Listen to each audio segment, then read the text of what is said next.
We are live this Tuesday morning. Thank you. It's not morning, it's afternoon. Thank you for joining us. This is Tuesdays with Kamira. I am Kamira, and my guest today is Betsy Hill. Thank you for joining us. We're going to have a really important conversation today. Um, thank you, Betsy. We really appreciate you joining us today. Oh, I'm just delighted to be here.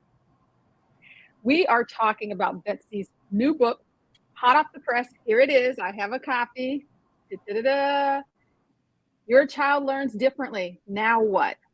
Really important topic, especially now that we are in our post shutdown mode. COVID learning has happened. It is affecting children all over, and parents need to know what to do. Often, I hear that a lot of parents didn't know that their children were learning differently until the shutdown happened, and they started taking on the role of homeschooling, basically, because they had to help the teachers out when the kids were in virtual school. So they're learning things about their child's learning developmentally, what's appropriate, what isn't, things that they really didn't have to pay attention to before. Betsy, why don't you tell us a little bit about your work? Sure. So, and you're absolutely right. It was the shutdown, the pandemic, and all the virtual schooling was a real wake up call for a lot of parents. And most parents sort of trust that the school is going to take care of what their children need to know, what their learning process is going to be, the education part. I certainly know that I did. I raised three boys, and I learned probably more from raising them than anything else I've done in my life, including all of my education, my training. So I definitely have to thank them all the time, even though there were some rough spots in there.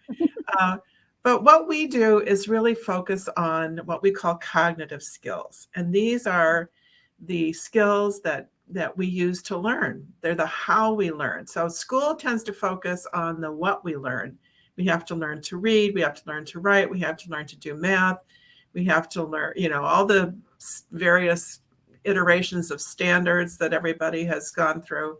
And that's the what. But the how we learn is something different. And kids don't always learn simply because a teacher stands in front of the classroom and says, here's what you need to know. So these cognitive skills are the processes our brains use to take in, process, understand, store, retrieve, apply information. So things like attention. So I know a lot of parents are very familiar with the idea of whether or not their kids pay attention or can focus. That's a pretty obvious one, but there are others. Things like working memory, for example, which is how we hold information in our mind while we think about it, or visual span or processing speed. Those are things these are all ways that our brains process information to help us learn it. And if they're working efficiently and accurately, that's great. You get a good start to the learning process. Things just sort of happen. But for many kids, there are some weaknesses. And in fact, we all have cognitive strengths and weaknesses. You do, Kamira. I do. Everybody does. And so when we understand that and can help kids strengthen those skills, that's really what we're all about, and how we help kids become more capable and confident as learners. Okay.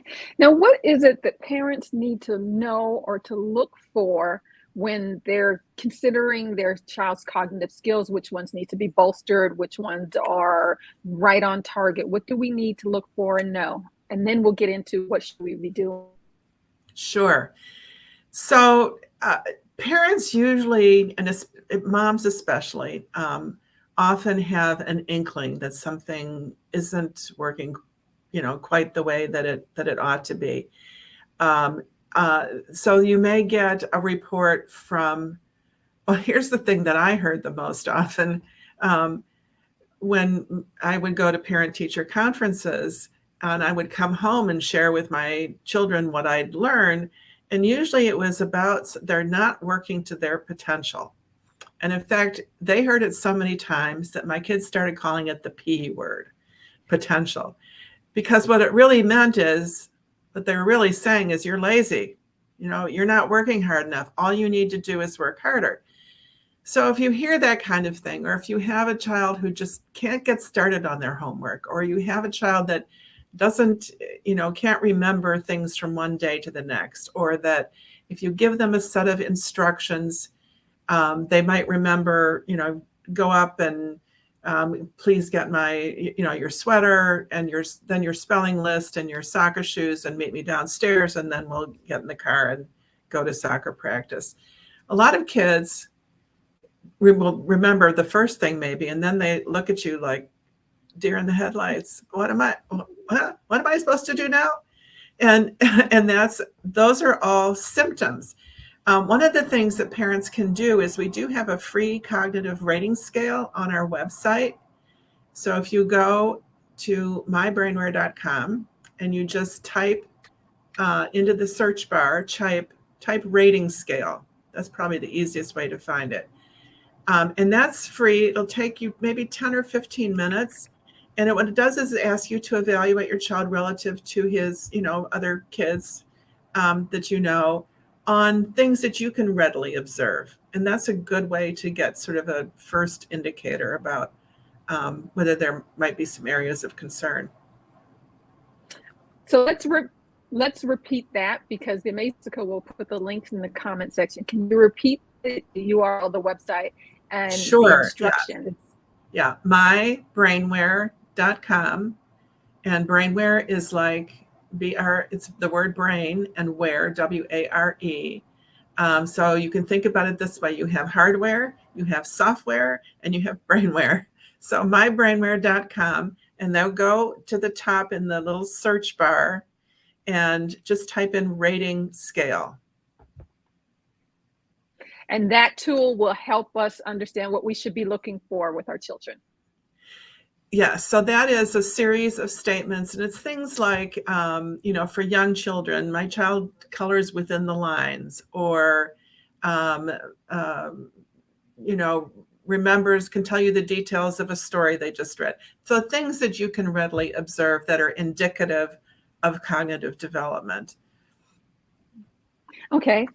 Now, what if, especially, I hear this a lot, it happened during the shutdown a lot. Parents of older kids, maybe anywhere from 11 to 16, were unaware that their child was learning differently, which I love. We're going to hold up the book again. It's learning differently instead of incorrectly or wrong or challenged or all the other terms we used to use. Mm-hmm. What do parents of these older students need to be looking for? Because the clues may be different. The clues can be different because kids, when they get into near those adolescent teenage years, often are less transparent. How are you? Fine. What did you do at school today? Not much. You get these, monosyllabic answers, these very short things. And kids don't want you to know, and they don't want anybody to know, frankly, that they're struggling. And what has happened, especially if kids learn differently over time, they have built up, their perceptions of themselves and as learners are, well, I can't do that. And they would rather sort of struggle without telling anybody than, because what it says to them, and kids have this idea just the same way that adults do. I'm smart or I'm stupid.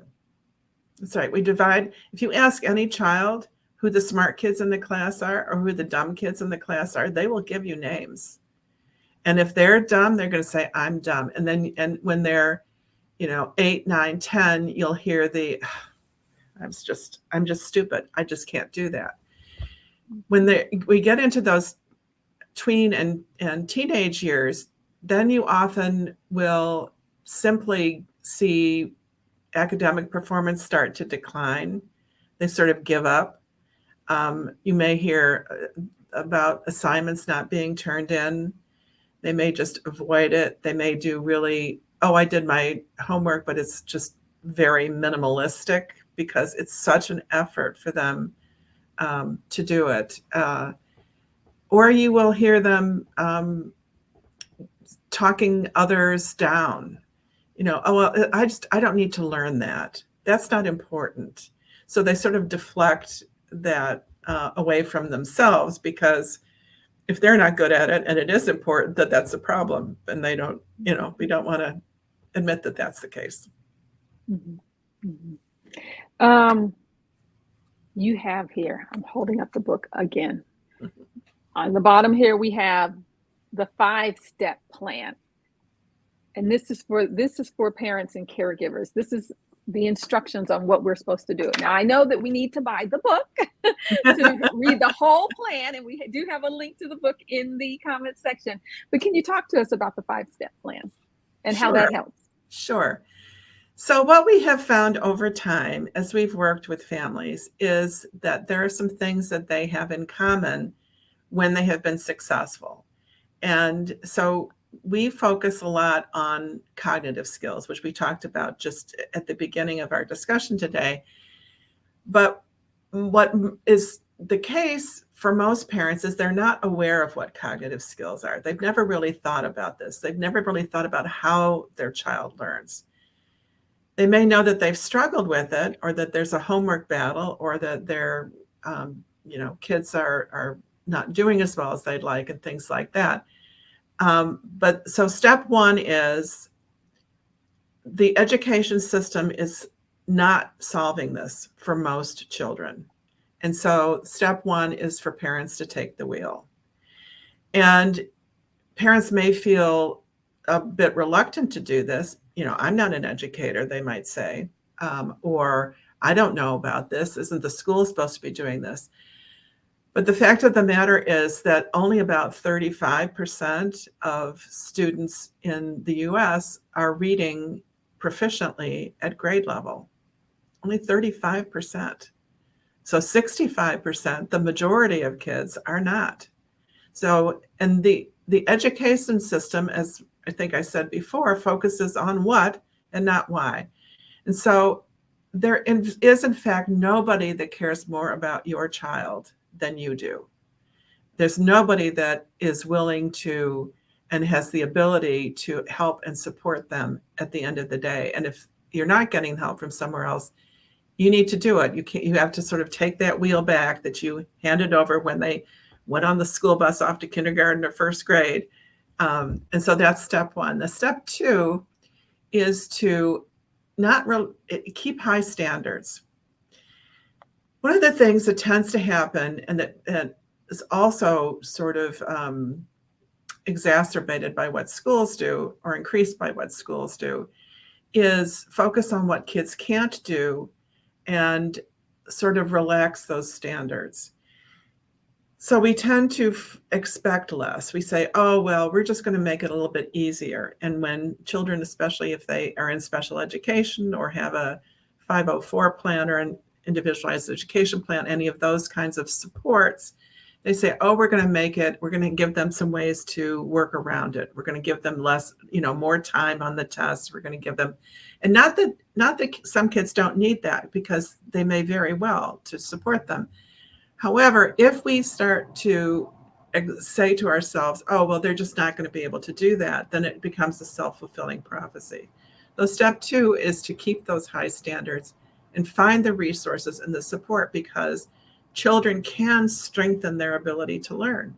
And that's sort of about step three, is to make sure that we understand that intelligence is not fixed. We aren't stuck with what we come to the classroom with.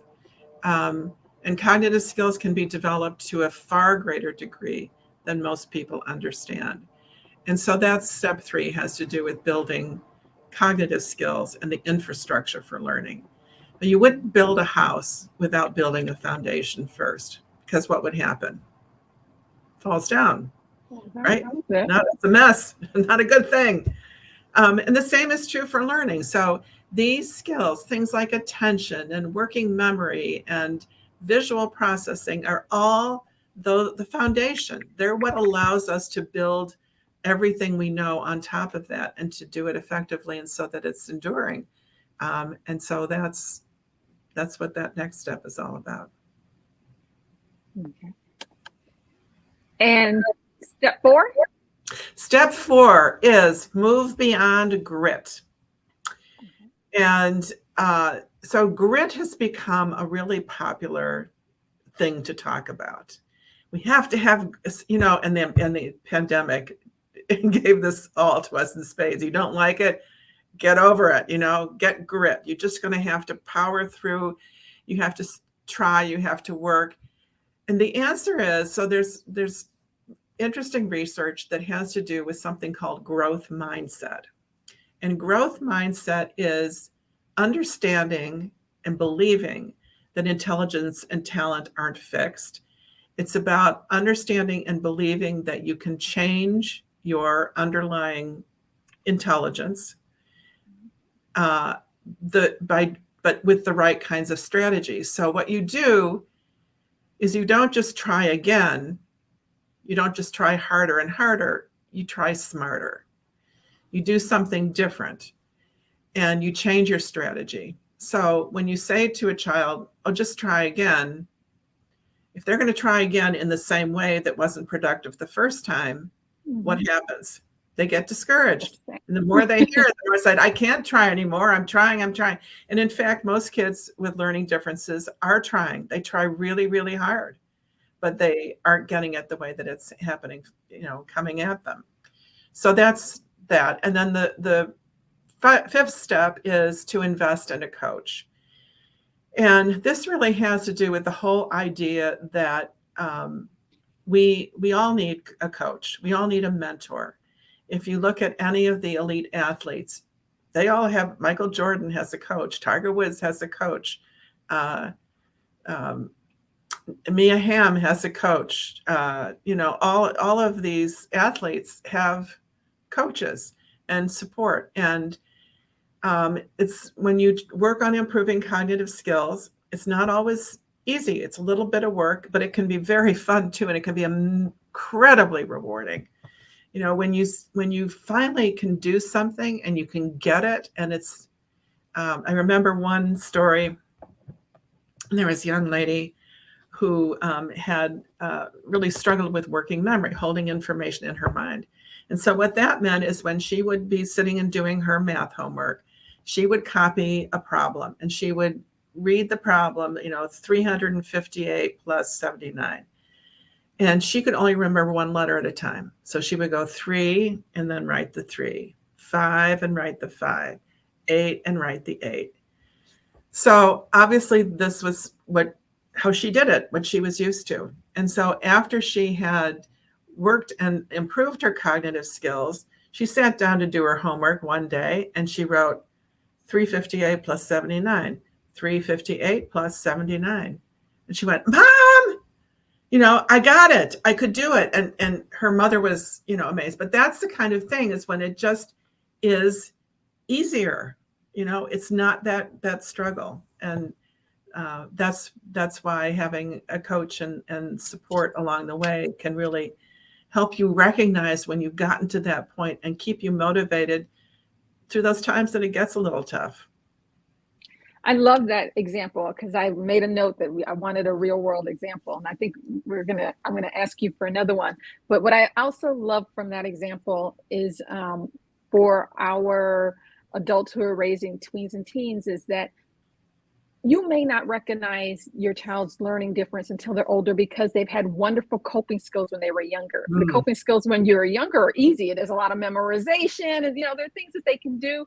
Doesn't take, even if it takes them a little longer than other kids, it's not that noticeable until they're in middle school and high school, where the workload is such that a little longer means all night, or Right. or transferring one number at a time doesn't work for algebra. It may work for addition, but it doesn't work for algebra. And that's why you may just be seeing it now. So it's not as if you weren't paying attention to your child before. Sometimes things aren't noticeable in the earlier ages. And I love what you said about intelligence and talent aren't fixed, meaning they're not stuck. We don't come out with all of our intelligence and talent. And you're going to be smart in math and you're going to be smart in English, although that's what we say about little ones, right? We say it all the time. Oh, we do say it all the time. We say, oh, they're so talented. Oh, you have natural talent at doing that. Well, and there is true, there is a kernel of truth there, which is intelligence is, affected by our genetics. And, some of it is what we come into the world with, but it is the environment and what we do in our interaction with it is far more impactful than we have any idea. And if we treat it that way, we know that talents are not the people that we usually think of as prodigies, Mozart or Einstein or things like that. The fact of the matter is they also learned very differently. In fact, Einstein was told when he was young that he would never amount to anything. And they thought he was, the term they used at the time, which would not use today, was retarded. And that he would not be able to do anything, but his mind worked differently. And what has happened is that all these people who are so good at things have spent enormous amounts of time working on it and nurturing and developing that talent. And so just because you can't do something the first time or the 10th time or the 157th time or the 2000th time, if you want to do it and you keep at it and you have the right coach and you work in it the right way, it's pretty amazing what we can accomplish. Absolutely. So if we are the parents, caregivers of these tweens and teens, and we notice something, we're not quite sure what it is, but we notice that there's a difference in their learning, or we notice that their difference, which we've seen all along, is now impacting them in ways it didn't before. You say step one is take the wheel. We're taking the wheel. What do? Do we go to the school and say, this is what you're going to do, or? Yeah, well, so you certainly can go to the school, and I would, that is, but there's a different kind of conversation and about than typically happens during parent-teacher conferences. And the other thing is that you will probably need to schedule a different kind of a meeting, because parent-teacher conferences are like 10 or 15 minutes these days, especially for those. And you're not going to. That's a really important point. I think that's the first step, that you're scheduling a different type of meeting. So you're taking the wheel means you're going to go outside of this normal structure. It's not going to be during that parent-teacher conference where the other parents are waiting outside in the hallway for you to finish your time. Right. You're scheduling a specific meeting. The teacher's got her or his, eye on the watch, and the seconds are ticking, and it's like, yeah. And they're so eager to tell you about what your child has done or not done. And in my experience, you don't get enough of an opportunity to really have a conversation. And the conversation needs to be about why do you think it is that my child is doing this? And if the answer is they just need to work harder, what I, in my experience, is not just about working harder. There's probably something else going on. And you can also pull out a list of cognitive skills. And there's a list actually on our website also. If you just type, again, go mybrainware.com and type cognitive skills. And there's also a list at the very back of the book. So if you go to the index in the book, there's a list, but it's on our website as well. And just have the teacher take a look at those, glance through those and say, where do you think that, and I would have done this already for my child. I would have said, okay, I think my child is stronger in, I think their executive functions are weak, or I think their processing speed. They seem to be really smart when they reason, or they reason really well when you give them something that they can look at or a model to manipulate. But they really have difficulty when you're trying to explain something to them verbally. So when you start to look at those things, then you can have the conversation about, all right, so probably Johnny or Susie or Kevin or whatever is not getting it because they process information more effectively with a different set of skills. And how then, and so if you can get through that part of the conversation, then it becomes about how can you set them up for success? How can you set up an environment where they can, if they need, visual. So for example, most of us have either stronger visual or verbal memory. And we're all sort of familiar with the concept of memory. We all memorized information in school, right?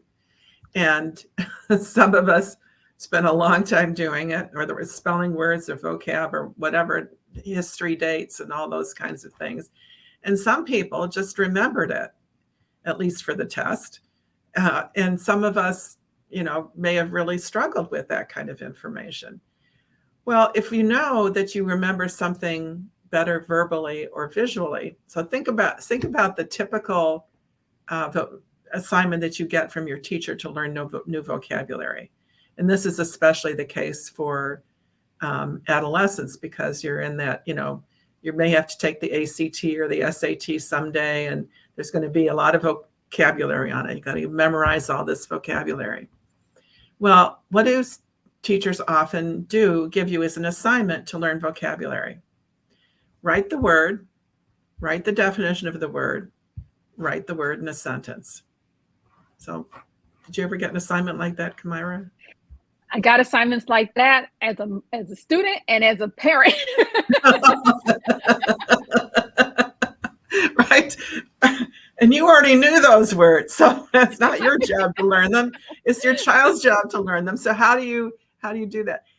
And so if you have a child that remembers visual information, you see a picture of something or a diagram, a graph, a chart, that's what sticks in their mind as opposed to verbal information. How good is that assignment going to be for them to learn vocabulary words? Not very good. And these are the kind of things that we have to communicate with the educators, that when you give this assignment to my child this way, this is not the best way for them to learn the information, therefore they're not going to succeed.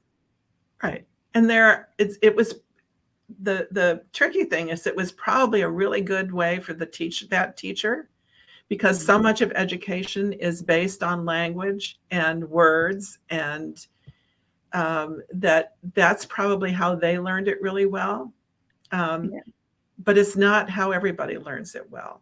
And the other thing, that there's a lot of research that says that if we just learn things one way with one sense, either in fact, it's helpful for everybody to have multisensory experiences. So if you read it and say it out loud, if you act it out, if you draw a picture and see it and say it, and you can think about it this way. So when information comes into our brain, it gets stored in all different places. So our visual system's at the back of our heads, and our auditory system is pretty much on the side of our heads. And our system where we think about things and make decisions is more towards the front. And our motor cortex is up here on top. And when we take in information, we experience it, it gets stored in all those different parts of our brain. So if we have a store of information or ways to access it in different parts of our brain, then when we have to remember it, it's more likely we can find it again. Oh, I love that, because I do that myself. The older I get, the more often I try to do something more than one. So I'll say it as I'm writing it, and things that you just suggested for our students helps with us at different ages. I just want to remind our parents who are out there, we're about ready to wrap up, that if you were stalled when we said talk to your child's teacher because you have a middle schooler or a high schooler, remember, if they're in middle school, they probably have a home-based teacher. But if they don't, they have a learning specialist in school or a counselor or the vice principal. So don't feel as if there's nobody for you to go to. Please make sure that you go to these different people. And what you want to talk about, courtesy of Betsy, is you want to talk about your child's processing and the skills that they need to learn the information, not just that this is the information and they're not doing the assignment. This is, so you want to spend some time with your child and spend some time with the person of choice to discuss how your child is processing information, because you want to take their processing information, the skills that they need to work with their sense of processing in order for them to succeed academically. Did I do that right? You did that extremely well. You got an A+. Oh, yay. I'm going to tell my kids that. I got an A+ today. This is very, very helpful. I know it's dense for people when we start talking about the brain and stuff. It's a lot easier when we talk about social issues in school and, these emotional social issues, but the brain is important too. So I really thank you for joining us today. I'm going to hold your book up again to show everybody, because I get excited. I usually read. And it turns out the brain is responsible for emotions too, and how we interact with our emotions. And so when you understand that, and especially if you understand what's going on with the adolescent brain, that's another thing we talk about on our. We have a webinar and some other information if parents are interested on that website again. Wonderful. So you guys go to the mybrainware.com website. The link is in the comment section. Thank you for joining us. Betsy, thank you so much for taking time with us today. Oh, Kamira, it was great. I love talking with you. I love speaking with you too. Everybody, thank you again, and we'll see you next time.